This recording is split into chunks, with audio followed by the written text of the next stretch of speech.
Hello दोस्तों, आप लोग कैसे हैं। तो दोस्तों आज हम लोग बात करेंगे 9th क्लास का जो एनसीईआरटी का सीरीज चल रहा है भूगोल का। तो उसका आज 3 चैप्टर है, 2 चैप्टर हो चुका है और इस चैप्टर का नाम है अफवाह। आज हम लोग अफवाह के बारे में जानेंगे, ठीक है। और ये जो बीपीएससी का तैयारी कर रहे हैं या अदरवाइज़ कोई भी एग्ज़ाम की तैयारी कर रहे हैं तो आपके लिए ये बहुत ही अच्छा है। और जो पहली बार इस चैनल में आए हैं, चैनल को सब्सक्राइब कर लीजिएगा, ऐसा वीडियो हमेशा मिलते रहेगा, ठीक है।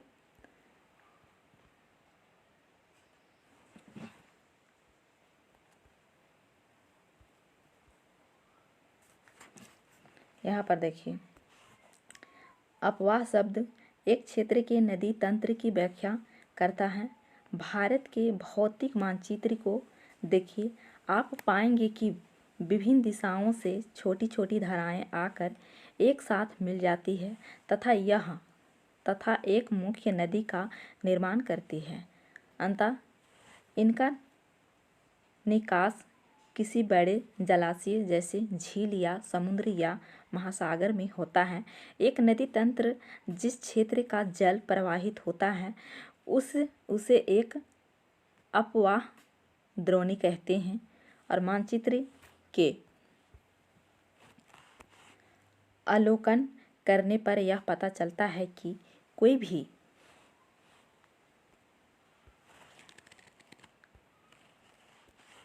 भी ऊंचा क्षेत्र जैसे पर्वत या उच्च भूमि दो पड़ोसी अपवाह द्रोणियों को एक दूसरे से अलग करती है। इस प्रकार की उच्च भूमि को जल विभाजक कहते हैं। क्या कहते हैं? तो जल विभाजक कहते हैं दोस्तों, ठीक है।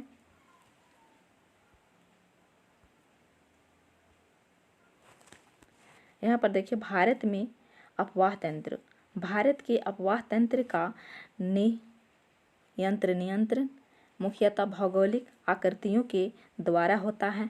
इस आधार पर भारतीय नदियों को 2 मुख्य वर्गों में विभाजित किया गया है।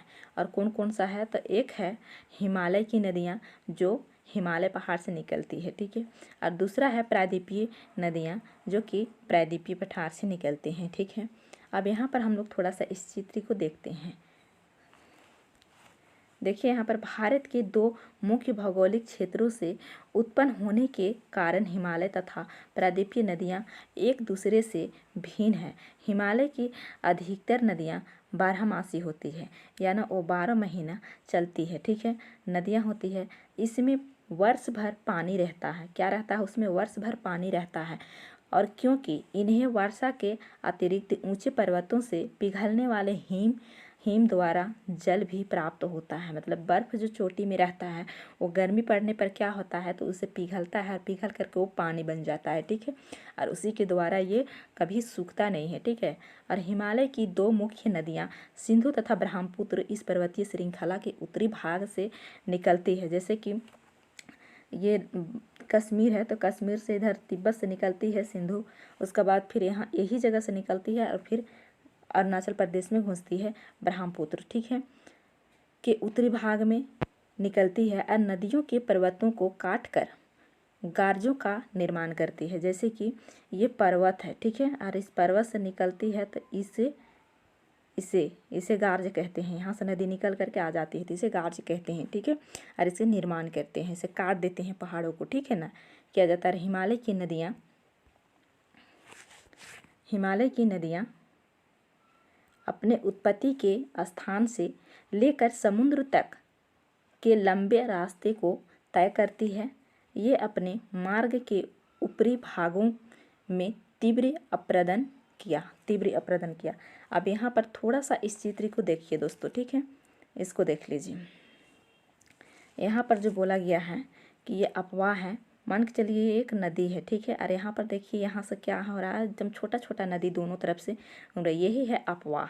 यहाँ पर देखिए पर्वत की जैसा है तो ये विभाजित हो रहा है, ये पर्वतीय, यहाँ से पानी निकल रहा है, फिर यहाँ से भी निकल रहा है नदी, और ये बीच में जो है इसे सहायक नदियाँ जोड़ रही है और इससे अफवाह कर रही है। और ये जो ऊपर में है ये विभाजित हो रहा है, इसे बांट रहा है, ठीक है। तो ये बांट रहा है, इसे पता चल गया। अब यहाँ पर जो हम लोग क्या देखें, तो यहाँ पर हम लोग देखें नदियाँ जो काटती है उसे क्या कहते हैं, तो गर्तवर कहते हैं। और ये है एक पहाड़, ये है पहाड़। अब ये बीच में जो काट दिया इसे गर्तवर कहते हैं, ठीक है ना। जैसे कि आप यहाँ पर देखिए यहाँ पर मुख्य नदियाँ सिंधु तथा ब्रह्मपुत्र पर्वतीय श्रृंखला के उत्तरी भाग से निकलती है और इन नदियों के पर्वतों को काट कर क्या बनाया जाता है, तो गारजो बनाया जाता है, निर्माण होता है, गारजो का निर्माण होता है, जो कि वही वाला है, ठीक है। अभी वाला देखिए यहाँ पर ये क्या है, तो ये एक पहाड़ है, ये पहाड़ है, ये दोनों पहाड़ के बीच से काट दिया, बीच से काटने से ये गारजो बन गया, ठीक है ना, गारजो बन गया, इसी को कहते हैं, याद रखेंगे, ठीक है। अब चलते हैं नेक्स्ट की तरफ।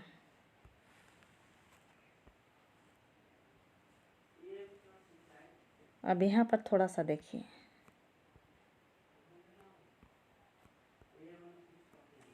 इसको ये पहाड़ ये से काटा यहाँ से, ये गार्ज हो गया। अब फिर यहाँ से फिर निकल रहा है नदी, हिमालय से ये नदी का स्रोत हो गया ये, ठीक है ना। और ये ऊपरी भाग हो गया यहाँ से, ठीक है, ये ऊपरी भाग हो गया।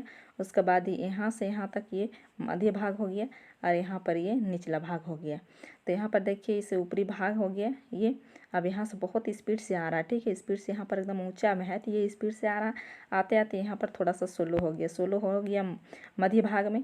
तो मध्य भाग में स्लो हुआ तो यहाँ पर सांप की तरह एकदम टेढ़ी मेढ़ी आ रहा है, ठीक है। उससे टेढ़ी मेढ़ी जो आ रहा है उसे क्या कहते हैं, तो विसर्प कहते हैं। क्या कहते हैं दोस्तों, विसर्प कहता है। यहाँ से फिर एकदम नीचे वाला भाग में आता है, तो नीचे भाग में आने के बाद ये ऐसे करके ऐसे निकलते हैं। तो ये वाला जो कभी कभी ऐसा होता है कि ये रास्ता मुड़ जाता है, एक ही जगह से रास्ता मोड़ देता है। रास्ता मुड़ने के बाद ये जो अलग है उसे, जैसे कि ये ऐसे आया ऐसे, तो ये रास्ता कभी कभी यही जगह से मोड़ देते हैं। तो ये वाला क्या हुआ, ये भाग अलग हो गया, तो इसे गौखुर झील कहते हैं। क्या कहते हैं, इसे गौखुर झील कहते हैं। तो ये गौखुर झील हो गया। उसके बाद फिर यहाँ से फिर आते आते यहाँ पर एकदम सोलो हो गया। उसके बाद जो मिट्टी ला रहा है, जो कण ला रहा है, जो अवसाद ला रहा है, उससे वो ज़्यादा नहीं ले जा पा रहा है, तो यहीं पर छोड़ देता है। तो यहाँ से छोड़ने के बाद ये रास्ता इधर उधर से निकल जाता है उसे छोड़ करके। उसके बाद छोड़ देता है और वो रास्ता बदल देता है, तो उससे क्या कहते हैं, तो वो डेल्टा कहते हैं। इससे डेल्टा का निर्माण हो जाता है, नदी का विभाग, ठीक है। तो अब चलते हैं नेक्स्ट में। अब इससे समझ में आ गया दोस्तों।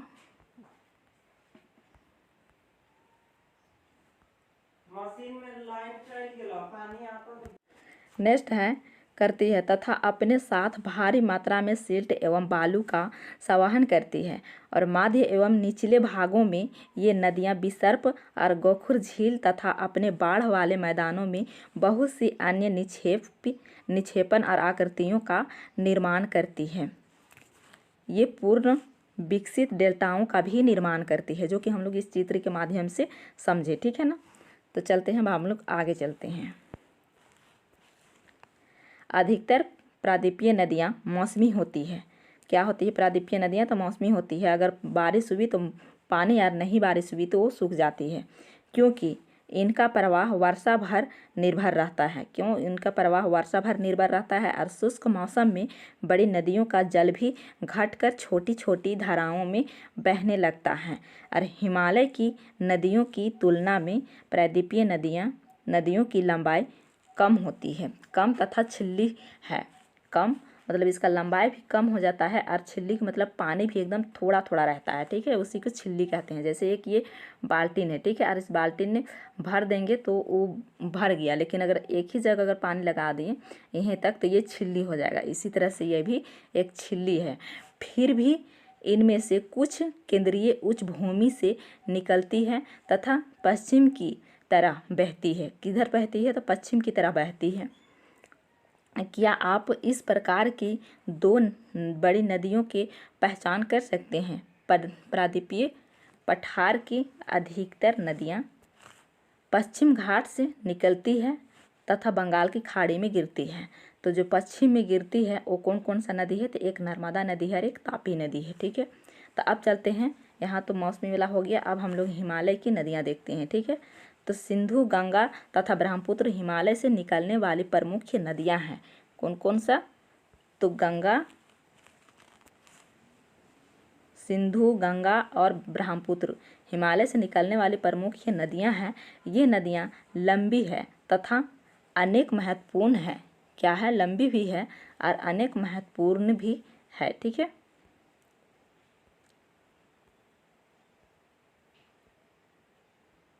अब यहाँ पर देखिए, और बड़ी सहायक नदियाँ आकर इनमें मिलती है।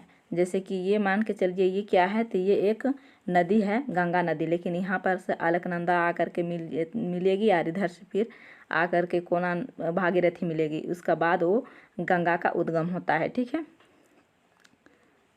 उसकी सहायक नदियों को नदी तंत्र कहा जाता है। जैसे कि सहायक नदियां हैं उनको क्या कहा जाता है, तो नदी तंत्र कहा जाता है। अब चलते हैं सिंधु नदी तंत्र। कौन सा नदी तंत्र? तो अब सिंधु नदी तंत्र चल देखते हैं। ठीक है, सिंधु नदी का उद्गम मानसरोवर झील के निकट तिब्बत में है और पश्चिम की ओर बहती हुई यह नदी भारत में लद्दाख से प्रवेश करती है। कि हाँ, कहाँ से प्रवेश करती है? तो लद्दाख से प्रवेश करती है और मानसरोवर से इसका उद्गम होती है। ठीक है, करती है। और इस भाग में यह एक बहुत ही सुंदर और दर्शनीय गार्ज का निर्माण करती है। जैसे कि वहाँ पर हम लोग देखे, ठीक है ना, क्या देखें, तो ये गार्ज का निर्माण करती है, ये पहाड़ को काट करके और पार करती है। ठीक है, इस क्षेत्र में बहुत सी सहायक नदियाँ जैसे जास्कर, नुब्रा, सयोक तथा हुंजा इस नदी में मिलती है और सिंधु नदी बलूचिस्तान तथा गिलगित से बहते हुए अटक में परिवर्तित क्षेत्र से बाहर निकलती है। क्या करती है? तो बाहर निकलती है। ठीक है, और सतलुज, ब्यास, रावी, चेनाब तथा झेलम आपस में मिलकर पाकिस्तान में मिठानकोट के पास सिंधु नदी में मिल जाती है। कहाँ पर मिलती है? तो पाकिस्तान में मिठानकोट के पास मिलती है और इसके बाद यह नदी दक्षिण की तरफ बहती है और ये अंत में कराची से पूर्व की ओर अरब सागर में मिल जाती है। कहाँ पर? कराची पर ये पूर्व में अरब सागर में जाकर के मिल जाती है। सिंधु नदी के मैदान का ढाल बहुत धीमा है। सिंधु नदी का मैदान का ढाल क्या है? तो बहुत धीमा है। और सिंधु द्रोणी का 1/3 से कुछ अधिक भाग भारत के जम्मू कश्मीर और लद्दाख और हिमाचल तथा पंजाब में तथा शेष भाग पाकिस्तान में स्थित है। 2900 किलोमीटर लंबी सिंधु नदी ये विश्व की लंबी नदियों में से एक है। यहाँ तक समझ गए। अब हम लोग चलते हैं आगे। अब आ गए हम लोग गंगा नदी तंत्र। गंगा नदी तंत्र, गंगा की मुख्य धारा भागीरथी और गंगोत्री हिमानी से निकलती है। कहाँ से? भागीरथी, गंगोत्री, हिमानी से निकलती है। ठीक है, ये भागीरथी निकलती है गंगोत्री हिमानी से। ठीक है, और अलकनंदा उत्तराखंड के देवप्रयाग में इसके मिलती है। मतलब भागीरथी और अलकनंदा दोनों कहाँ पर? तो देवप्रयाग में मिल जाती है और फिर हरिद्वार के पास गंगा परिवर्तित भाग को छोड़कर मैदानी भाग में प्रवेश करती है। ठीक है, हिमालय से निकलने वाली बहुत सी नदियाँ आकर गंगा में मिलती है। इनमें से कुछ प्रमुख नदियाँ हैं, तो चलिए देखते हैं इनमें से कौन कौन सा प्रमुख नदियाँ हैं। ठीक है, यमुना, घाघर, गंडक तथा कोसी। यमुना नदी हिमालय के यमुनोत्री हिमानी से निकलती है और यह गंगा के दाहिने किनारे, जैसे कि ये गंगा है तो दाहिने किधर होगा? तो दाहिने किनारे ये मिल जाती है। ठीक है, मिल जाती है और समांतरण बहती है और इलाहाबाद में गंगा में मिल जाती है। और घाघरा और गंडक तथा कोसी नेपाल, हिमालय कहाँ से निकलती है लोग? तो ये लोग नेपाल से निकलती है। ठीक है, अब यहाँ पर थोड़ा सा यहाँ पर चित्र है, इससे हम लोग देख लेंगे। ठीक है, अब यहाँ पर देखिए हम लोगों ने क्या देखे थे? तो सिंधु नदी देखे थे ना पहले में, ब्रह्मपुत्र अभी नहीं देखे हैं। अभी सिंधु देखे थे, तो सिंधु कहाँ है? तो देख लीजिए यहाँ से यहाँ तक है सिंधु, ये वाला है सिंधु। ठीक है, ये वाला है सिंधु। अब यहाँ पर देखिए झेलम नदी है, उसका बाद है चेनाब नदी, रावी नदी, सतलुज नदी, ब्यास नदी और गोविंद सागर। यहाँ से ये लोग सब है गंगा, इस सिंधु नदी का सहायक नदियाँ हैं। ठीक है, यहाँ से निकल कर आ करके यहाँ मिल रही है और आ करके कहाँ मिल रहे थे? बलूचिस्तान में मिल रही है। ठीक है, नहीं काठमांडू मिल रही है। अब चलिए थोड़ा सा हम लोग फिर देख लेते हैं। और ये देखिए गंगा नदी एक उत्तराखंड, उत्तर प्रदेश, बिहार और कुछ भाग झारखंड और पश्चिम बंगाल, मतलब 5 राज्यों से होकर के गुजरती है और 2 देश से गुजरती है और गुजर के जा करके वो बंगाल की खाड़ी में गिर जाती है। ठीक है, अब यहाँ पर देखिए ये बेतवा नदी है, उसका बाद बेतवा नदी, चंबल नदी, यहाँ सर केन नदी भी जा कर के मिलती है। और ये केन नदी किसका सहायक नदियाँ है तो यमुना का, लेकिन ये यमुना जा कर के गंगा नदी में मिलती है तो ये गंगा का ही सहायक नदियाँ हो जाएगा। यहाँ पर राणा तफ, फिर यहाँ पर ये सारे नदियाँ जा करके यहाँ चेनाब में मिलती है और ये नदियाँ जा करके गंगा में मिलती है। गंगा नदियाँ जा करके ये यमुना नदी है, यमुना नदी जा करके कहाँ मिलती है तो गंगा नदी में मिल जाती है। ठीक है,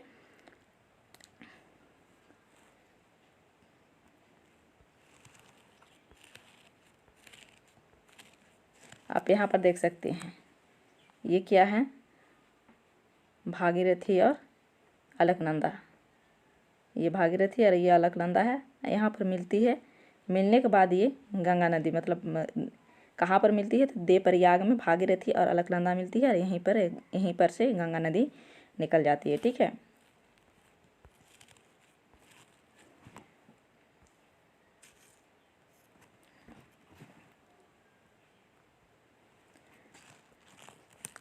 से निकलती है और इसके कारण प्रत्येक वर्ष उत्तरी मैदान के कुछ हिस्से में बाढ़ आती है, जिससे बड़े पैमाने पर जान माल का नुकसान होता है। लेकिन ये वे नदियां हैं जो मिट्टी को उपजाऊपन प्रदान कर कृषि योग्य भूमि बना देता है। मतलब ये जान माल का नुकसान तो करता है लेकिन ये उपजाऊ भी बना देता है। मान के चलिए बाढ़ आ रही है तो बहुत ज़्यादा आ रही है तो यहाँ पर बहुत चीज़ का नुकसान तो हो जाता है, लेकिन इस जगह का ज़मीन बहुत उपजाऊ भी हो जाता है कृषि या खेती करने के लिए। ठीक है, नेक्स्ट है प्रायद्वीपीय उच्च भूमि से आने वाली मुख्य सहायक नदियाँ। चंबल हो गया, बेतवा हो गया, सोन हो गया, ये अर्ध शुष्क क्षेत्रों से निकलती है और इसकी लंबाई कम तथा इनमें से पानी की मात्रा भी कम होती है। मतलब इसका लंबाई भी कम होती है और पानी की मात्रा भी कम होती है। ये प्रायद्वीपीय उच्च भूमि से आती है। ठीक है ना, प्रायद्वीपीय नीचे से नहीं बल्कि उच्च भूमि से आते हैं। और ज्ञात कीजिए कि ये नदियाँ कैसे तथा कहाँ से गंगा में मिलती हैं। बाएं तथा दाहिने किनारे की सहायक नदियों के जल से परिपूर्ण होकर गंगा पूर्व दिशा में पश्चिम बंगाल के फरक्का तक बहती है। कहाँ तक तो फरक्का तक बहती है और यह गंगा डेल्टा का सबसे उत्तरी बिंदु है। और यहाँ नदी 2 भागों में बढ़ जाती है और भागीरथी और हुगली दक्षिण की तरफ बहती है तथा डेल्टा के मैदान से होते हुए बंगाल की खाड़ी में मिल जाती है। मतलब जैसे कलकत्ता में जाने के बाद कलकत्ता शहर कहाँ बसा हुआ है तो हुगली नदी के किनारे बसा हुआ है। ठीक है, तो वही जगह से नदी आया ऐसे और ये घूम गया, लेकिन ये घूमने के बाद ये इधर से ये सीधे चल गया बांग्लादेश में और इसको ये घूम गई पश्चिम बंगाल में। ठीक है, चलते हैं अब नेक्स्ट में।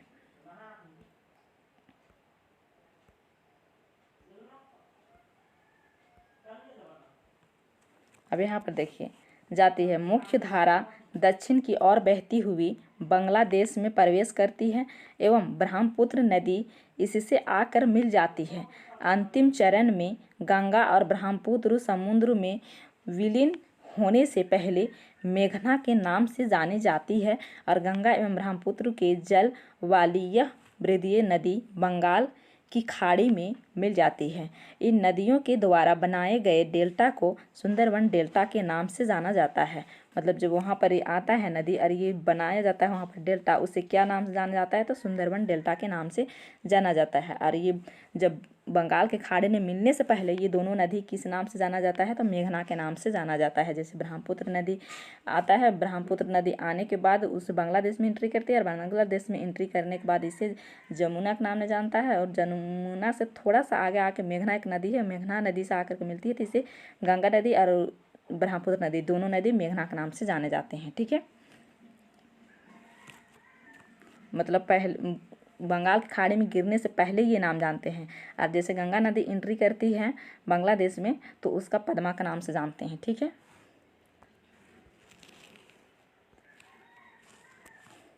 गंगा की लंबाई 2500 किलोमीटर से अधिक है और क्या आप गंगा नदी के अपवाह तंत्र को पहचान सकते हैं? अंबाला नगर सिंधु तथा गंगा नदी तंत्रों के बीच जल विभाजक पर स्थित है और अंबाला से सुंदरवन तक मैदान की लंबाई लगभग 1800 किलोमीटर है और परंतु इसके ढाल में गिरावट मुश्किल से 300 मीटर है। दूसरे शब्दों में प्रति 6 किलोमीटर की दूरी पर ढाल में गिरावट केवल 1 मीटर है। क्या है? प्रति 6 किलोमीटर की दूरी पर ढाल की गिरावट केवल 1 मीटर है। इसीलिए इन नदियों में अनेक बड़े बड़े विसर्प बन जाते हैं। मतलब जो ढाल है वो ढाल सिर्फ 1 मीटर है, तो वहाँ पर क्या होता है, ये किसी तरह से अपन टेढ़े मेढ़े चलते हैं तो ये इसी को विसर्प कहते हैं। ठीक है, ये विसर्प बन जाते हैं। अब चलते हैं हम लोग ब्रह्मपुत्र नदी तंत्र।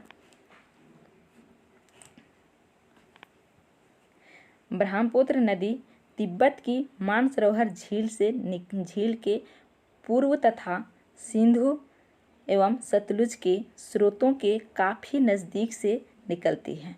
मतलब ये जो सिंधु निकलती है उसी जगह से ये ब्रह्मपुत्र भी निकलती है। ठीक है, इसकी लंबाई सिंधु से कुछ अधिक है, परंतु इसका अधिकतर मार्ग भारत से बाहर स्थित है। मतलब ये तिब्बत में ही है। ठीक है, भारत में कम है। यह हिमालय के समांतर रूप से और बहती है और नमचा बरवा शिखर 7,757 मीटर है। किसका ऊंचाई? तो ये नमचा बरवा का।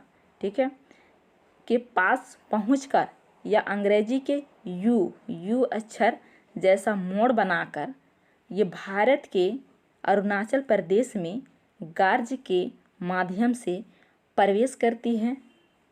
यह इसे दिहांग के नाम से जाना जाता है तथा दिबांग, लोहित और केनुला एवं दूसरी सहायक नदियाँ इससे मिलकर असम में ब्रह्मपुत्र का निर्माण करती है। किस चीज़ का निर्माण करती है? तो ब्रह्मपुत्र का निर्माण करती है इन सारे नदियों। ठीक है,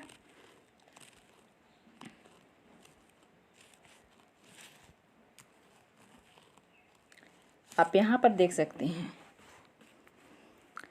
ये क्या है, तो ये है ब्रह्मपुत्र नदियाँ और यहाँ से आकर के आप ये मिल रही है, यहाँ से जगह से घुस गई और दिहांग नाम से इसे अरुणाचल प्रदेश में जानते हैं। उसके बाद जब असम में एंट्री करती है तो इसे ब्रह्मपुत्र नाम से जानते हैं, जो कि लाहित है। ये बहुत सारी जगह है नदियाँ, वो नदियाँ सहायक नदियाँ, वो मिल करके फिर असम में इसे ब्रह्मपुत्र के नाम से जानते हैं। ठीक है, अब ये यहाँ से घुसने के बाद यहाँ से एंट्री करती है बांग्लादेश में, तो बांग्लादेश में इसे क्या नाम से जानते हैं? तो जमुना के नाम से जानते हैं। उसके बाद यहाँ से इस जगह से एक आती है नदियाँ, वो नदिया का नाम है मेघना, और वहीं मेघना नदी आ करके मिलती है। उसके बाद इधर से गंगा नदी आती है बांग्लादेश में, तो बांग्लादेश में से पद्मा नाम से जानते हैं और ब्रह्मपुत्र को जमुना के नाम से जानते हैं। जमुना ये दोनों मिलते हैं, मिलने के बाद ये मेघना भी मिल जाती है यहाँ के। उसके बाद ये जब बंगाल के खाड़ी में जब गिरने लगती हैं उससे पहले दोनों नदियाँ ये मेघना के नाम से जाने जाते हैं। ठीक है, अब समझ में आ गया। और ये नदियों को जो तिब्बत में है उसे सांगपो नदी के नाम से जानते हैं। ठीक है, एक ही नदी को कितने नाम से यहाँ पर जाना जाता है, इसको तिब्बत में सांगपो नदी जानते हैं। उसके बाद भारत में जब एंट्री ली उसके बाद दिहांग नदी से नाम से जानते हैं ये अरुणाचल प्रदेश में। उसके बाद जब अरुणाचल प्रदेश से जब असम में एंट्री करती है तो इसको ब्रह्मपुत्र नदी के नाम से जानते हैं। और ब्रह्मपुत्र से जब ये एंट्री करती है बांग्लादेश में तो इसे जमुना के नाम से जानते हैं। और फिर थोड़ा सा आगे आते हैं, उसके बाद इधर से जा कर के मेघना नदी मिलती है तो वो पूरे मेघना के नाम से जानते हैं, जो बंगाल के खाड़ी में गिरने से पहले। और यही जगह जा कर के ये लोग डेल्टा बनाते हैं। ठीक है, याद रखेंगे। अब हम लोगों ने कहाँ तक देख लिया? तब हम लोग देख लिए हिमालय का नदियाँ को, सबको देख लिया। हिमालय की नदियाँ बारहमासी होती है। और अब हम लोग चलिए देखते हैं, यहाँ तक का नदियाँ हम लोग देख लिए। अब यहाँ से इधर का नदियाँ बाकी है, अब इधर का नदियाँ को भी देख लेंगे। ठीक है, अब इधर की नदियों को आप लोग देख सकते हैं। यहाँ पर ये नर्मदा नदी है जो अमरकंटक पहाड़ी से निकल रही है मध्य प्रदेश से। और ये तापी नदी है जो सतपुड़ा से निकल रही हैं। उसके बाद ये पेनगंगा नदी है, ये किसका सहायक नदियाँ है, तो गोदावरी से जा कर के मिलती है ये नदियाँ। और ये बंगाल की खाड़ी में इधर की नदी गिरती है, ठीक है। और ये महानदी, ये भी बंगाल की खाड़ी में गिरती है, और यहाँ पर ये डेल्टा भी बनाती है। और ये चिल्का झील है, आप देख रहे हैं ये चिल्का झील की, ये जो में खूर की तरह दिख रहा है, बैल का खूर की तरह, ठीक है। और चिल्का झील, उसके बाद ये कृष्णा नदी है, जो कि ये भी जा करके बंगाल की खाड़ी में मिल रही है। और ये तुंगभद्रा नदी, ये कृष्णा नदी के सहायक नदियाँ हैं। उसके बाद यहाँ पर कावेरी नदी देखिए, ये कर्नाटक से निकलती है, और कर्नाटक से निकल करके ये तमिलनाडु में जाती है। और इसमें ये बांध में, ये मतलब ये नदी में कर्नाटक और तमिलनाडु का क्या है दोस्तों, तो विवाद भी है, ठीक है। और ये भी कहाँ जा गिर रही है, तो ये भी गिर रही है बंगाल की खाड़ी में। तो अब चलते हैं हम लोग आगे।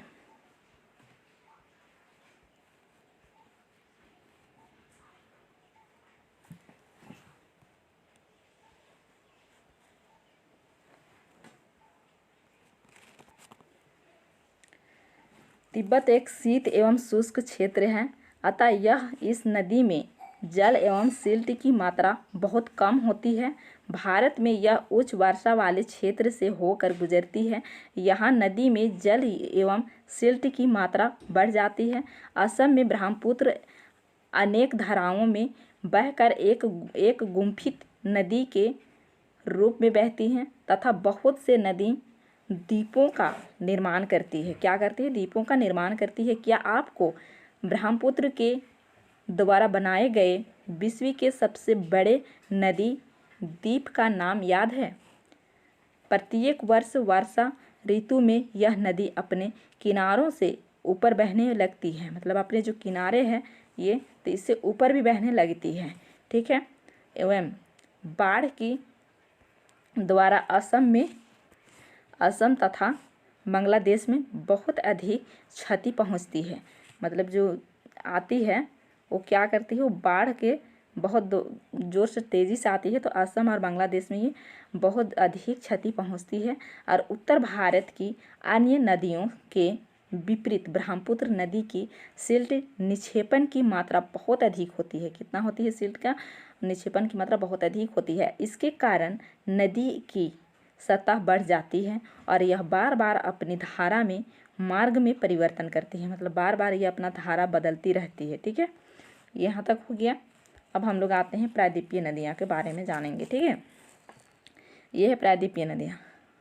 प्रायद्वीपीय भारत में मुख्य जल विभाजक का निर्माण पश्चिम घाट द्वारा होता है, जो पश्चिम तट के निकट उत्तर से दक्षिण की ओर स्थित है।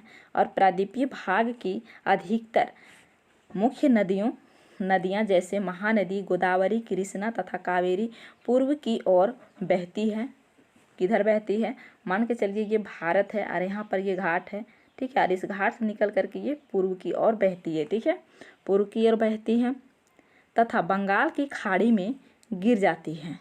ये नदियाँ अपने मुहाने पर डेल्टा का निर्माण करती है। क्या करती है, अपने मुहाने पर डेल्टा का निर्माण करते हैं, जैसे कि ये आता है यहाँ पर और यहाँ पर अपने डेल्टा का निर्माण करती है, ठीक है। और पश्चिमी घाट से पश्चिम में बहने वाली अनेक छोटी धाराएं हैं। और नर्मदा एवं तापी दो ही बड़ी नदी है, मतलब छोटी छोटी धाराएं हैं लेकिन थोड़ा सा बड़ी नदी कौन कौन सा है, तो ये नर्मदा और तापी नदी है, ठीक है, जो कि दोनों मध्य प्रदेश से निकलती है, जो कि पश्चिम की तरफ बहती है और ज्वारदामुख का निर्माण करती है। प्रायद्वीपीय नदियों की अपवाह द्रोणियाँ आकार में अक्षेपाकृत छोटी है। अब आते हम लोग नर्मदा द्रोणी की। नर्मदा का उद्गम मध्य प्रदेश में अमरकंटक पहाड़ी के निकट है। यह पश्चिम की ओर एक भ्रंश घाटी में बहती है। पश्चिम की ओर एक भ्रंश घाटी में बहती है। ये कहाँ बहती है, जैसे कि इधर ऊपर है विंध्या और नीचे है सतपुड़ा और ये बीच में बहती है, ठीक है, ये बीच वाली नदी बहती है, भ्रंश घाटी में बहती है। और समुद्र तक पहुँचने के क्रम में यह नदी बहुत से दर्शनीय स्थलों का निर्माण करती है। जबलपुर के निकट संगमरमर के शैलों में यह नदी गहरे गार्ज से बहती है। गार्ज के मतलब हम बताए थे ना कि एक पहाड़ है और इस पहाड़ को कट करके वो पार कर जाती है, उसे गार्ज कहते हैं। जहाँ यह नदी तीव्र ढाल से गिरती है वहाँ धुआंधार प्रपात का निर्माण करती है। ठीक है।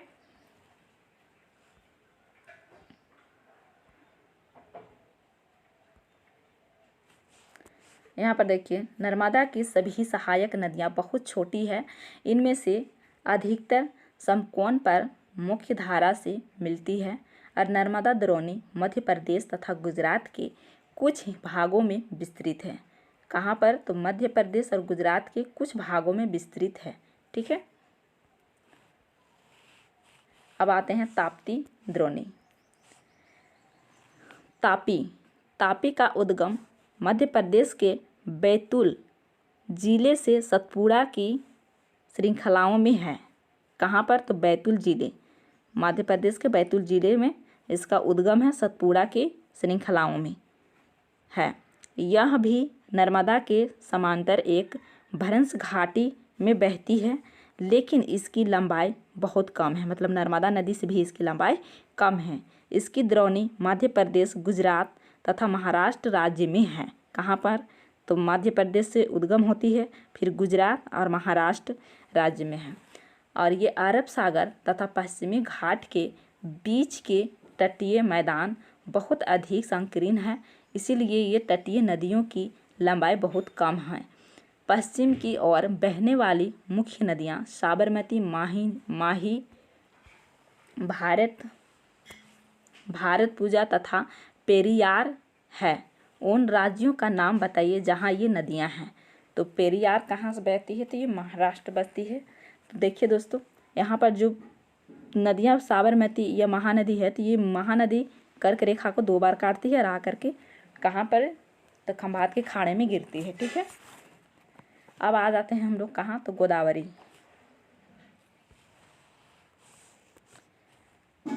गोदावरी सबसे बड़ी प्रायद्वीपीय नदी है।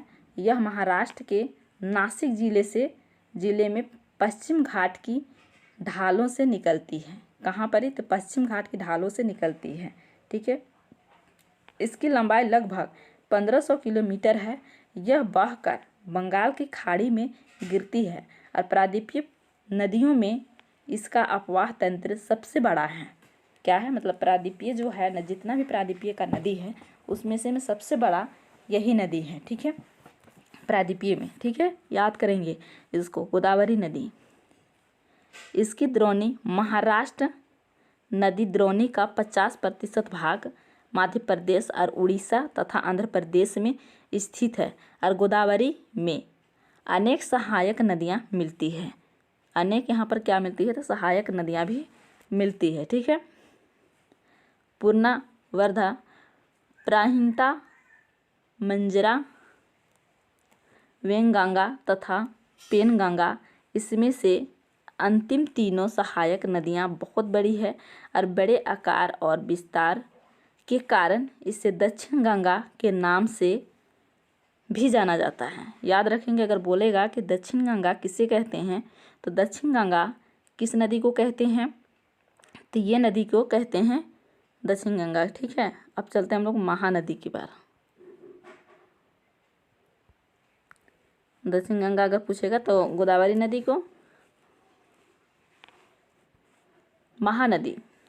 महानदी का उद्गम छत्तीसगढ़ की उच्चभूमि से होती है तथा यह उड़ीसा से बहते हुए बंगाल की खाड़ी में मिल जाती है। इस नदी की लंबाई 860 किलोमीटर है।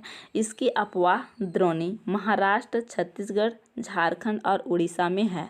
किस किस राज्य में है? तो महाराष्ट्र में है, छत्तीसगढ़ में है, झारखंड में है और उड़ीसा में है। और ये निकलती कहाँ से है? तो छत्तीसगढ़ की उच्चभूमि से उद्गम इसका है। ठीक है। और इसका लंबाई कितना है? तो 860 किलोमीटर है। अब आते हैं हम लोग कृष्णा नदी में। महाराष्ट्र के पश्चिमी घाट में महाबलेश्वर के निकट एक स्रोत से निकलकर कृष्णा लगभग 1400 किलोमीटर बहकर बंगाल की खाड़ी में गिरती है। तुंगभद्रा, कोयना और घाट प्रताप, मूसी तथा भीमा इसकी कुछ सहायक नदियां हैं। किसका? तो ये कृष्णा नदी का। ठीक है। और ये कहाँ से निकलती है? तो पश्चिमी घाट में ये महाबलेश्वर के निकट एक स्रोत से निकलती है। ठीक है। और महाराष्ट्र से निकलती है। इसकी जो द्रोणी महाराष्ट्र, कर्नाटक और आंध्र प्रदेश में फैली है। कहाँ कहाँ?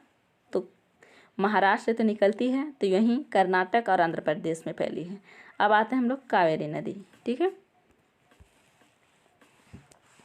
कावेरी नदी पश्चिमी घाट की ब्रह्मगिरी श्रृंखला से निकलती है। कहाँ से? तो ब्रह्मगिरी श्रृंखला से निकलती है।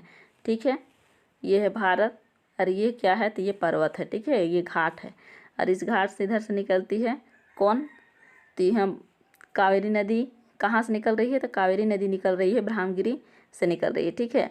और ये कहाँ कहाँ जा रही है? तो तथा तमिलनाडु में कुडलूर के दक्षिण में बंगाल की खाड़ी में मिल जाती है और इसकी लंबाई 760 किलोमीटर है।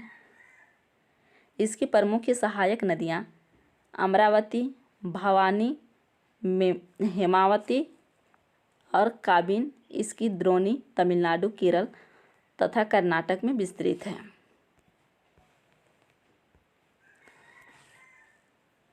इस बड़ी नदियों के अतिरिक्त कुछ छोटी नदियां हैं जो पूर्व की तरफ बहती हैं। दामोदर, ब्राह्मणी, बैतरणी और स्वर्णरेखा कुछ महत्वपूर्ण उदाहरण हैं। अपने एटलस में इसकी स्थिति ज्ञात कीजिए। मतलब यहाँ पर बोला जा रहा है कि उसका चित्र ज्ञात कीजिए, कहाँ कहाँ से निकलती है। तो दामोदर नदी कहाँ से निकलती है? तो झारखंड के छोटा नागपुर पठार से निकलती है और ये स्वर्णरेखा भी झारखंड से ही निकलती है। ठीक है।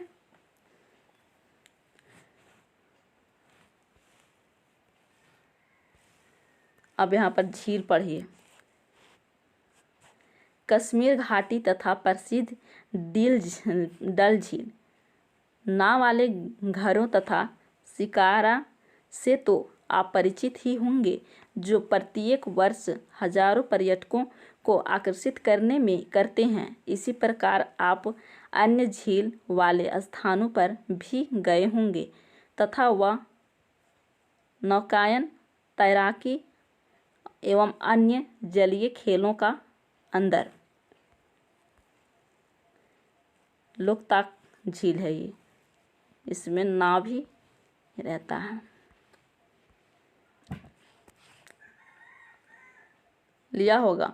कल्पना कीजिए कि अगर कश्मीर, नैनीताल एवं दूसरे पर्यटन स्थलों पर झीलें नहीं होती, तब क्या उतना ही आकर्षित करने जितना कि आज करते हैं? क्या आपने कभी यह जानने की कोशिश की है कि इन पर्यटकों को आकर्षित करने के लिए किस स्थान पर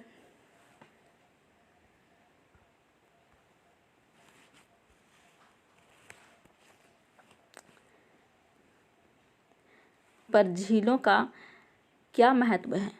पर्यटकों के आकर्षण के अतिरिक्त मानव के लिए अन्य कारणों से भी झीलों का महत्व है और पृथ्वी की सतह के गर्त वाले भागों में जहाँ जल जमा हो जाता है उसे झील कहते हैं। ठीक है। जैसे कि बहुत सारे गड्ढा हो जाता है और इसमें पानी जो जम जाता है उसे क्या कहते हैं? तो उसे झील कहते हैं। ठीक है। नेक्स्ट है, भारत में भी बहुत सी झीलें हैं। ये एक दूसरे से आकार तथा अन्य लक्षणों में से भिन्न है। अधिकतर झीलें स्थानीय होते हैं तथा कुछ केवल वर्षा ऋतु में ही पानी होता है। मतलब बहुत से ऐसे झील हैं जो कि वहाँ पर हमेशा पानी नहीं रहता है। ठीक है। वो वर्षा जब होने के बाद ही वहाँ पर पानी रहता है। ठीक है। अंतर्देशीय अपवाह वाले अर्धशुष्क क्षेत्रों में द्रोणी वाले झीलें, यहाँ कुछ ऐसी झीलें हैं जिनका निर्माण हिमानियों एवं बर्फ चादर की क्रिया के फलस्वरूप हुआ है, जबकि कुछ अन्य झीलों का निर्माण वायु, नदियों एवं मानवीय क्रियाकलापों के कारण हुआ है। किसका कारण हुआ है?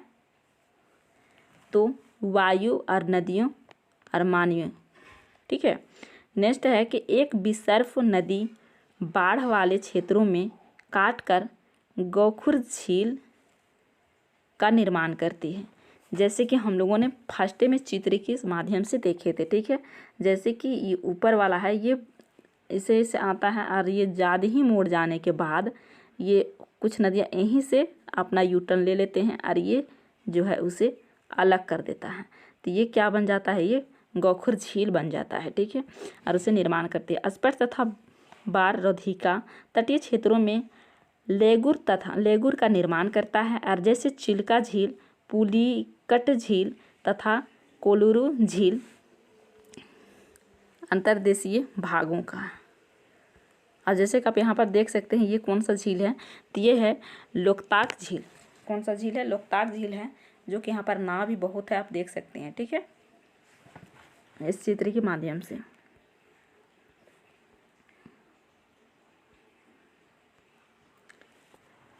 वाली झीलें कभी कभी मौसमी होती है। मतलब कभी कभी झील क्या होती है? मौसमी होती है। उदाहरण के लिए राजस्थान के सांभर झील, जो एक लवण जल वाली झील है, इसके जल का उपयोग नमक के निर्माण के लिए किया जाता है।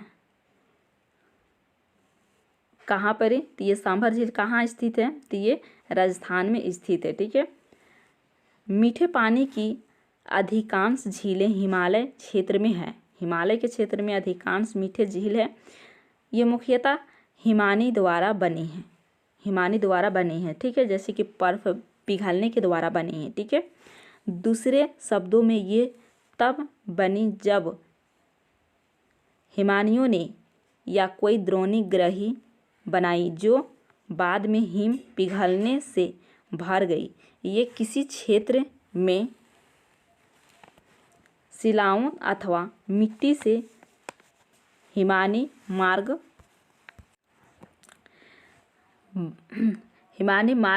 बांध गए। इसके विपरीत जम्मू तथा कश्मीर की बुलर झील भूगर्भीय क्रियाओं से बनी है। यह भारत की सबसे बड़ी मीठे झील है। क्या है? भारत की सबसे बड़ी मीठे झील कौन है? तो बुलर झील है। ये कहाँ है? तो कश्मीर में है। ठीक है।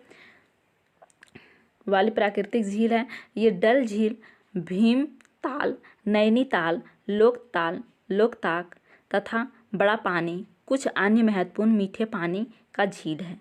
मीठे पानी कहाँ कहाँ मिलता है? ये भीमताल, नैनीताल, लोकताल, ये बड़ा पानी कुछ अन्य से है, वहाँ पर मिलते हैं। ठीक है। यहाँ पर देखिए, इसके अतिरिक्त जल विद्युत उत्पादन के लिए नदियों पर बांध बनाने से भी झील का निर्माण हो जाता है।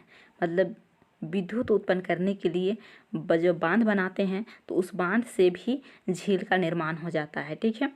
निर्माण हो जाता है। गुरु गोविंद सागर ये भाखड़ा नंगल परियोजना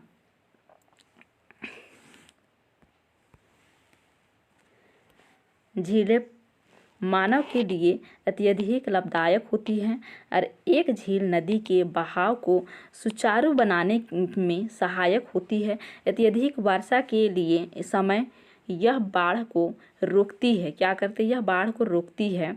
जैसे बांध बनाते हैं तो ये बाढ़ को रोकती है, तथा सूखे के मौसम में यह पानी के बहाव को संतुलित करने में सहायता करती है। और झीलों का प्रयोग जल विद्युत उत्पन्न करने में भी किया जाता है। झीलों का प्रयोग जल विद्युत उत्पन्न करने में भी किया जा सकता है। ये आसपास के क्षेत्रों की जलवायु को सामान्य बनाती है। क्या बनाती है? तो सामान्य बनाती है। जलीय पारितंत्रिका को संतुलित रखती है और झीलों का प्राकृतिक सुंदरता पर्यटन को बढ़ाती है तथा हमें मनोरंजन प्रदान करती है। अब नदियों का अर्थव्यवस्था का महत्व। संपूर्ण मानव इतिहास में नदियों का अत्यधिक महत्व रहा है। नदियों का जल मूल प्राकृतिक संसाधन तथा क्या है?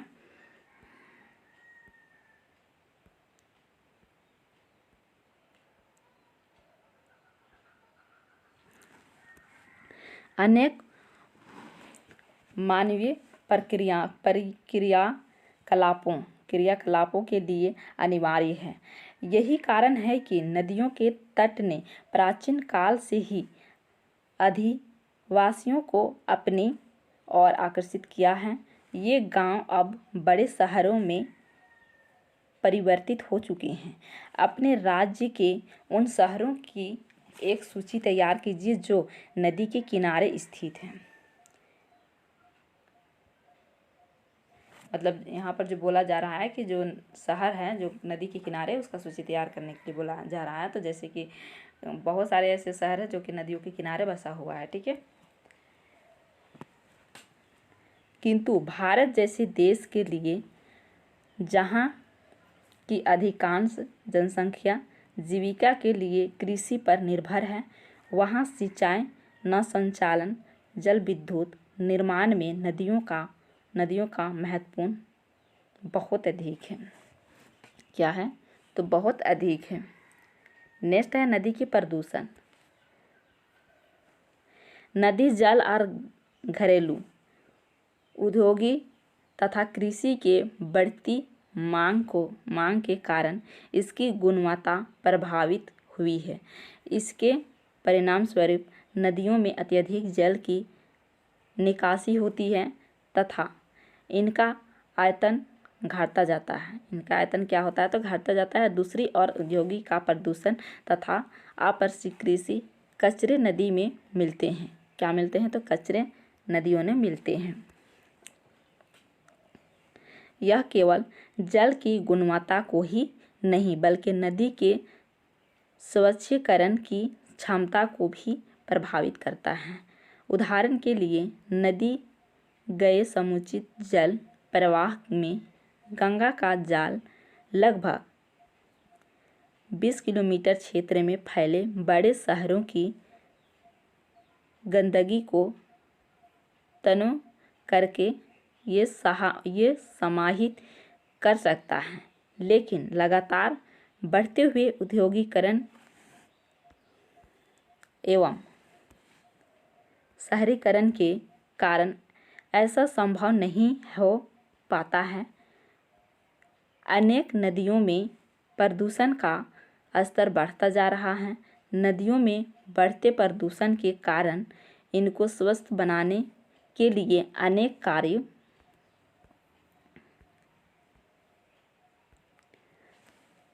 कार्य योजना लागू की गई है।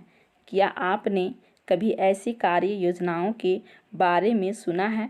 नदी के प्रदूषित जल से हमारा स्वास्थ्य किस प्रकार प्रभावित होता है? बिना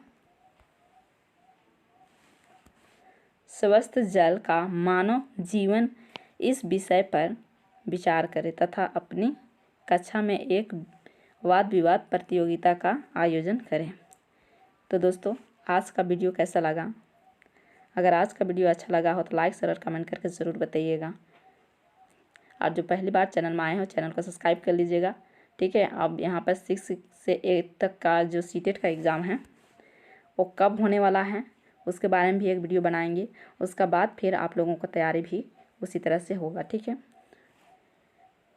तो फिर मिलते हैं नेक्स्ट वीडियो में। तब तक के लिए टेक केयर एंड बाय।